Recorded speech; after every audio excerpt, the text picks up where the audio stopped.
In my ongoing quest to beat video games like a big dumb guy that doesn't know how to play them properly, I decided to tackle Super Mario Bros. Wonder without running. The main inspiration I had for this challenge was Simple Flip's Walkies series, where he got to S rank in Super Mario Maker Versus Online without ever using the run button. That series really proved to me that modern 2D Mario has a lot of depth, and there are actually a lot of really interesting movement and momentum options that change how you approach the game once you take away the run button. It really is a lot more than simply moving slow and not being able to jump as far. And with all the mechanics and options that Super Mario Wonder has, I was curious how far you could take it without running at all. Now, as for the rules for this challenge, if you would believe it, the only real rule is to not run at any point. But there are a lot of asterisks attached to this rule that I'd just like to mention up front to clear up any confusion. The run button is shared with a lot of other actions in the game, like throwing fireballs and bubbles, picking up objects, or pulling these rope tab things. I decided to base my allowance for these things on Simple Flip's Walkies series. I can still shoot fireballs and bubbles, but I just did my best to tap the button as lightly as possible so I wouldn't initiate any running. I figured this was okay because even if I accidentally got a slight speed boost, I wasn't clearing any gaps or dodging any obstacles with this speed. Picking up objects is a little trickier since you do have to hold the run button to actually hold the objects, but I also allowed this and did my best to walk as slowly as possible whenever I was holding something. Wherever possible, I just used objects without even picking them up to make it easier to not accidentally run, but I mean, this challenge is no running. Does this look like running to you?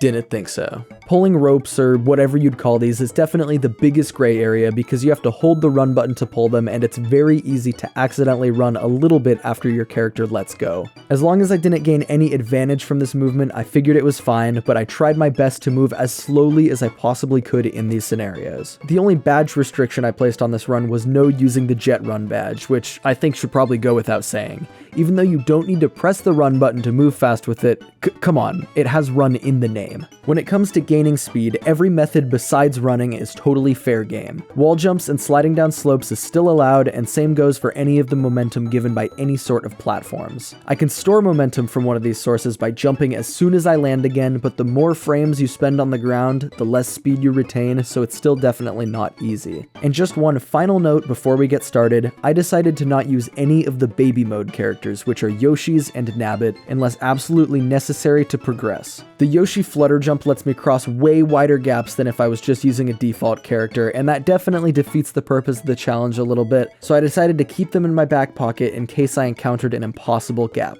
And with that exposition dump, I guess, let's get started on our long walk through Super Mario Bros. Wonder.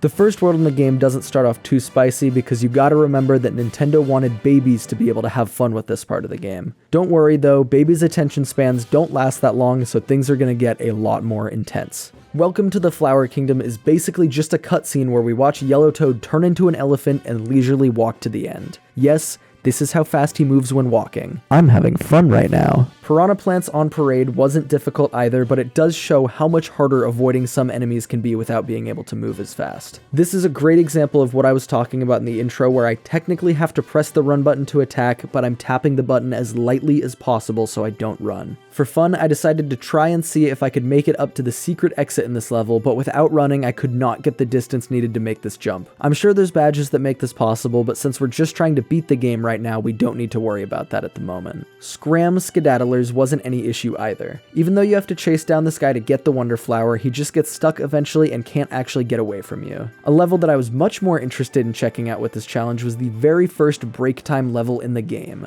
Hurry, hurry. Now this is probably the best level in the game. You're supposed to just hold right and run and make it across before the timer's up. For obvious reasons, I'm not actually sure if I'm gonna have the speed necessary to make it across. Here's what happened.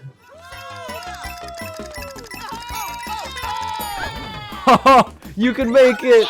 Nice, nice. What a terrible level. That level was bad even when you could run. Oh my god, it's actually like free. It wasn't even close. Bull Rush coming through wasn't an issue. I just had to make sure I stayed on top of the Bull Rush herd during the Wonder sequence so I didn't fall behind. And then I made it to the Giga Flagpole secret exit at the end. Here Come the Hoppos also wasn't anything special, but next up is the first Wiggler race. Going into this, I was already worried that the challenge was going to end here, since beating this level is required through progressing through World 1, and a race just does not sound like something that I'm super capable of under these conditions. The timer counted down, and Wiggler immediately zoomed in front of me, just flexing his raw speed. It wasn't looking good, but then I remembered that there's some zip tracks near the beginning of this level. Zip tracks let me move even faster than the standard running speed without having to press the run button or even hold a direction on the control stick if I don't feel like it. Once I reached the end of the zip track, I jumped off and did my best to jump as soon as I landed in order to keep my momentum. Bouncing off of enemies also lets you keep full momentum, so I made sure to jump off of these guys to keep my speed. I did take some damage here, but that didn't matter as long as I won.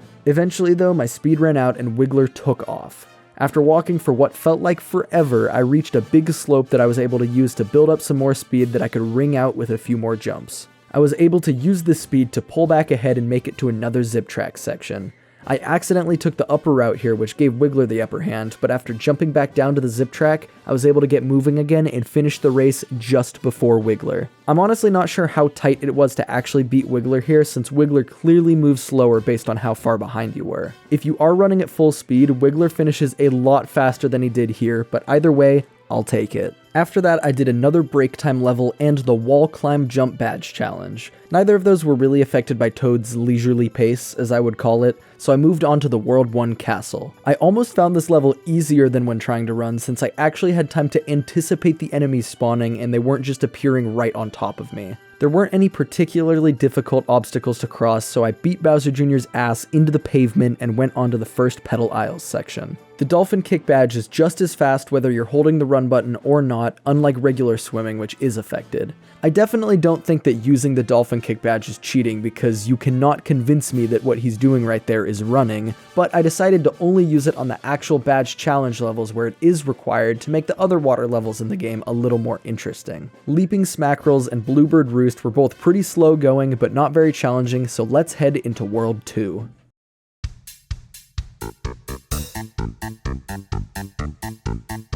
Outmaway Valley didn't present any impossible obstacles to pass, but I learned how annoying these ice blocks can be when you can't move fast to get past them. The game does provide you with these little hidey spots to tuck away from the big ice blocks so you can sneak past, but even though I'm stuck walking, I am not going to use little baby strats like that. Some wall kick plus parachute hat action is more than enough to get past these guys. I absolutely destroyed this tiny little ice block man, and then I approached wall climb jump 2, the harder version of that particular badge challenge. This level I was a lot less sure of than anything else so far. The gaps you need to get across while climbing this vertical monstrosity are pretty wide, and even with wall kicks, it can be hard to get a lot of distance and height at the same time. It didn't end up being too bad though. Oh god, this level's insane, isn't it?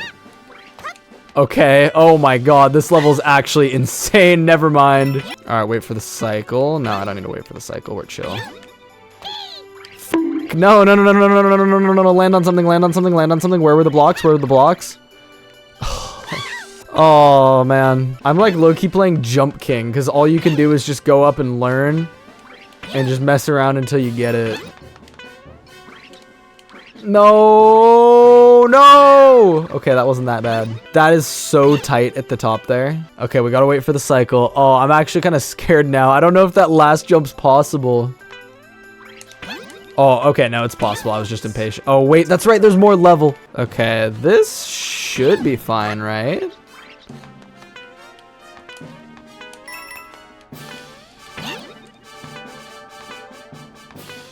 I see a world where I could even get that coin. Okay, I did it. Nice, nice. No, I missed the right trigger somehow, the biggest button on the entire controller.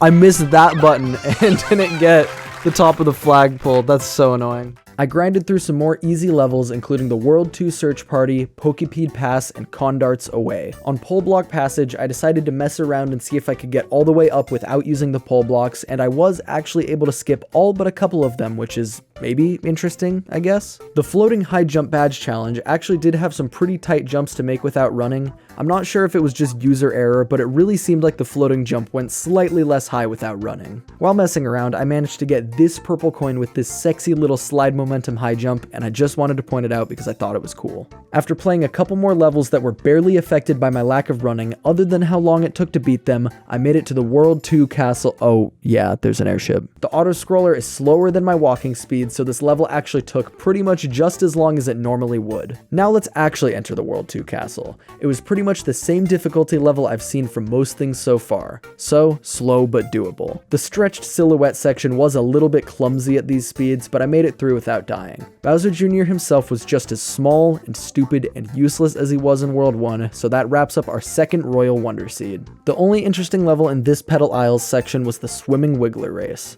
Like I said before, I decided to not use the Dolphin Kick badge so that the challenge affected me underwater also, so I went into Wiggler with my usual hat parachute badge. After watching Wiggler's honestly underwhelming performance on the first race, I didn't think that this one was going to be much of an issue either.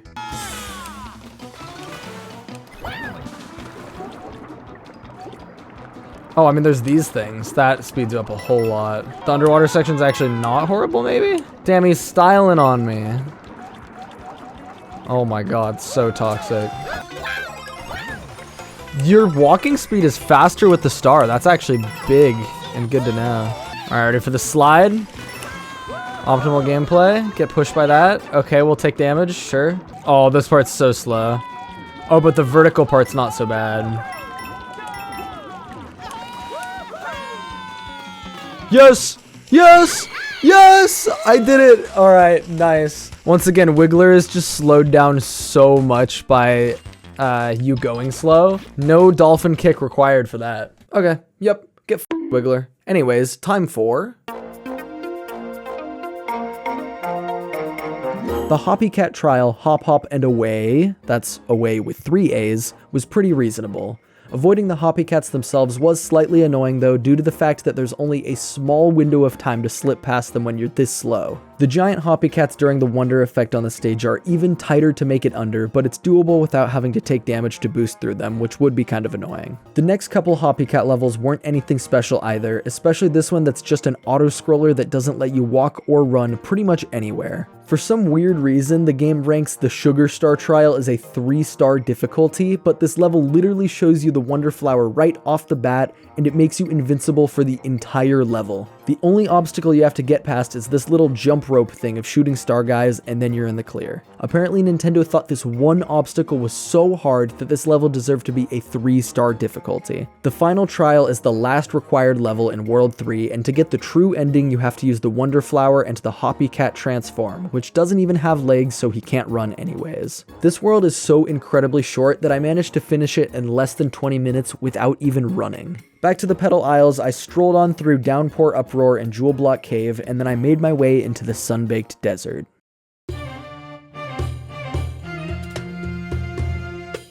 The first level I hit up was Armad's on the Roll, which actually ended up being kind of interesting. I got the Wonder Flower, and the effect that it has on this stage is that it just speeds everything up. I can almost move at running speed, but by comparison, these Pokies can still absolutely run circles around me. The next couple levels weren't an issue to get both Wonder Seeds from, but then I got to Parachute Cap 2. Now, this level isn't required to beat as long as I can get enough Wonder Seeds from other levels, but I still wanted to give it a try just because it seemed interesting, and well, this is what was immediately facing me down. Uh-oh. Oh god. Okay, I'm gonna need to like stall the cap out in the air.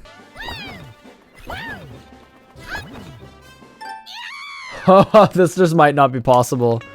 Oh, but if it's not possible, that means my 100% dreams are dead. I need the tiniest, babyest wall kick, and then I need to jump off of the platform with wall kick momentum. Wasn't quite enough. That wasn't with momentum. Oh, that's even worse. It needs to not be the tiniest, babyest little wall kick. It actually needs to be like a very specific amount. After a lot of trying with no success, I wanted to see if Yoshi was able to get past the first gap, and it turns out he just barely can. But I wanted to try to beat the game without using baby mode characters, so instead I'm going to leave the monumental task that this level is for if I try to 100% the game under Walkie's conditions. Which honestly kind of sounds like a horrible idea, but you know, could be fun. Color Switch Dungeon has lots of zip tracks, which definitely beats walk-in, and even without Toad's full running potential, I'm still able to climb up these walls that you're not technically supposed to using my parachute hat. This is still my favorite thing to do in this game, and I'm really glad that you can still do it even without running. It's so broken, but so good. I also thought it was pretty funny that the Shadow Mario thing in this level mimics your every movement, which means that he is now our best walkies friend. Welcome to the crew, buddy. After doing a couple short little levels for some freebie Wonder Seeds, I made it to Secrets of Shova Mansion, where the only actual challenge was my stupid f***ing tiny brain. This was my first time actually playing this level, so I wasn't sure how to get past the Wonder Flower section without getting crushed by the Bowser statue. Well, it turns out all you have to do is push the wall to the right and you're good.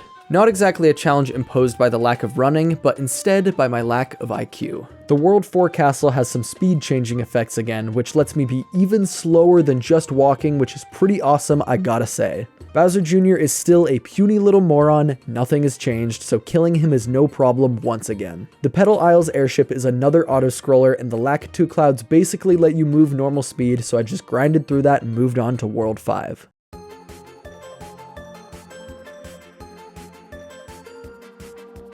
World 5 was honestly probably the least interesting world for the walk-only challenge. Most of these levels are more about puzzles and exploration rather than raw movement.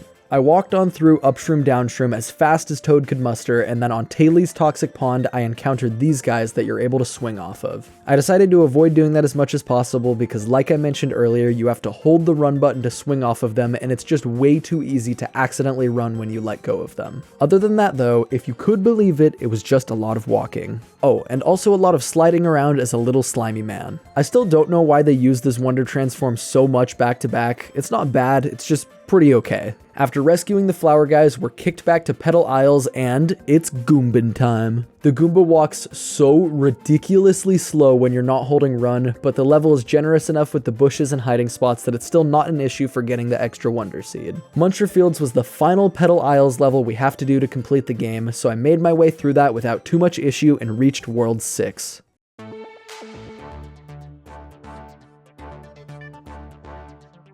The first level I tried was Floating High Jump, and,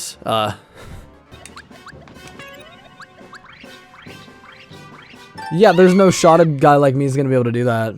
Okay, well, we'll try something else then. Where the Rumbas Rule, that's with 3 R's this time, was much more manageable for Slow Toad, or Slowed for short. Next up, I tried another level 2 badge challenge, this time for the Boosting Spin Jump.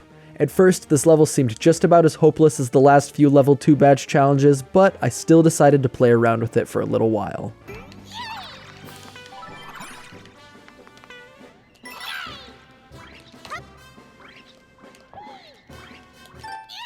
God damn it. This is a tough one, isn't it?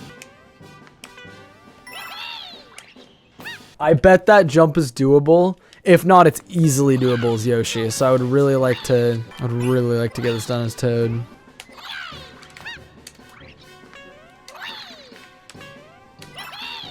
Okay, that's the answer, that's the answer. It's just difficult, but it's not that hard. I just need to get like really precise inputs.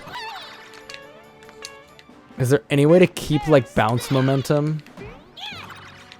I don't think there is. Because those can give you like hella momentum, but they can also give you hella f***ing death sentence.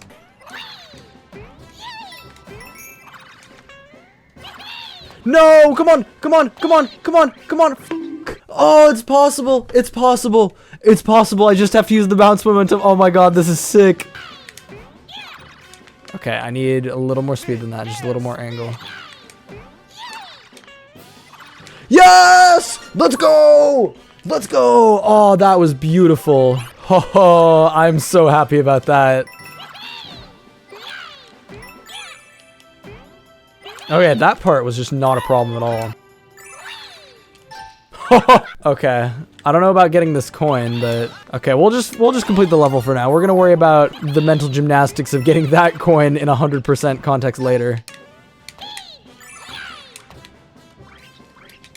I want to get the coin now, though. Oh my god. Yeah, let's go. I got the coin. Now I just need to survive this life. I'm 100%ing this level. That's the goal. Yeah, let's go. No. Don't tell me after all that getting the top of the flag is impossible. Okay, hold on. Ready? Ready?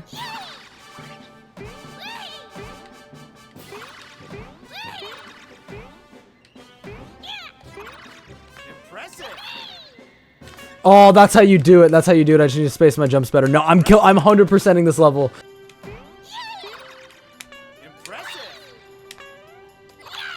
That's still not the sauce that I need. I just need to space it out really good.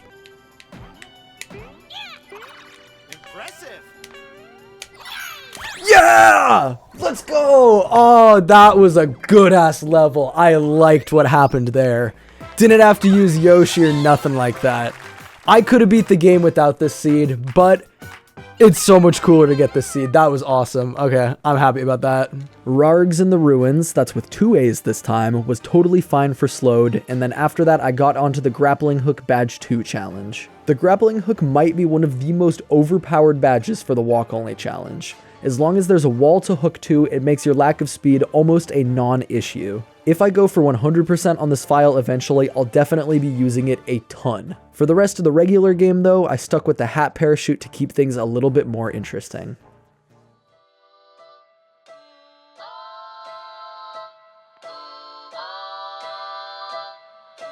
Retro. Pull, turn, burn. Holy shit, I should put a beat behind that. Pull, turn, burn. Had a lot more of those pull tab rope things, so I did my best to just avoid them so I didn't actually run. Pull, turn, burn.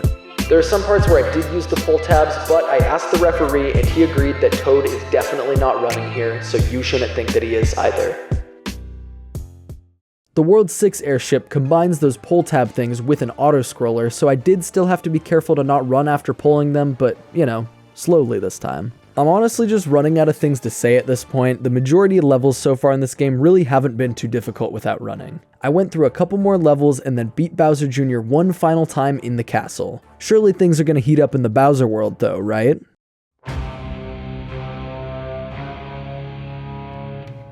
Missile Meg Mayhem is actually pretty interesting to play under these conditions. There's a lot of sections where you're meant to hop across multiple missiles to clear super wide gaps, and it requires a little more thought when you're moving this much slower than them. With a little bit of planning though, it's not much of an issue, and you can actually carry a lot of momentum from the moving missiles, which helps speed things up a little bit. Evade the Seeker Bills is honestly one of the harder levels in the regular game, and walking makes avoiding the Seeker Bills even harder than usual. The game continues to be pretty generous with power-ups like it always has been though, so after a lot of careful moving and some unnecessary damage, Slowed lives to see the end of the level. Knucklefest is one of the levels I was the most intimidated by when I first thought of the idea to walk through Super Mario Wonder, and that's because I remember some of these timings being pretty tight to make it past even while running. And well, they definitely were tight, but you're actually able to barely make it past all of the fist cycles while walking and not take any damage. And even if I timed some of it wrong, I was still able to take the damage and keep on keeping on. Things did get a little spicier when I got to the Wonder Flower segment, but with some clever timing in my jumps, I'm able to avoid most sources of damage here. And finally, after slowly, and trust me when I say slowly, waltzing through Super Mario Bros. Wonder, I made it to Bowser's Rage stage. Bowser Jr. offs himself, and then we're off to the races. Given that this level is rated 5 stars in difficulty by the game, and that it's the big finale of Super Mario Bros. Wonder, which is a massively anticipated and high-profile game, you would think that it would be pretty difficult without using a basic feature in the game. And nope, it's a auto-scroller. The final level of the game is an auto-scroller that scrolls slower than your walking speed. This means that it takes just as long to make it through this level no matter what speed your character is moving. So the only thing standing between me and beating this game without walking is Castle Bowser himself. Avoiding the giant fiery piranha plant notes is honestly the only thing about this fight that's really noticeably harder under these conditions. I took damage from those a lot of times, but I managed to make it through the whole fight without dying. I smacked Bowser in his big dumb stupid head one final time and proved that you can in fact beat Super Mario Bros. Wonder Walkies Edition. And now I'm sure I know what most of you are thinking because I referenced it a few times earlier in the video. Is it possible to 100% Super Mario Bros. Wonder without running? There's a lot of difficult aspects to 100%ing this game, and in terms of walk only, the ones that I would be most intimidated by would probably be more badge challenges, getting the tops of the flagpoles in some of these levels, and definitely some of the harder later levels in the game. And I'm pretty sure there's no way around it. You would definitely need to use baby mode characters to actually be able to 100% the game, because there were already some levels that I encountered that you couldn't beat with regular characters. So if you guys are interested in seeing me attempt 100% in Super Mario Wonder without using the run button, go ahead and vote with a comment or a like or a subscribe or something. I'm honestly not sure if promos at the ends of videos like this ever work, because I feel like you've already made up your mind by now, but if you did enjoy the video, make sure you do all of those interaction things. It tells YouTube that people like my videos, and then more people get to see them, and that would just mean a lot to me. So anyways, I'll see you next time. GG.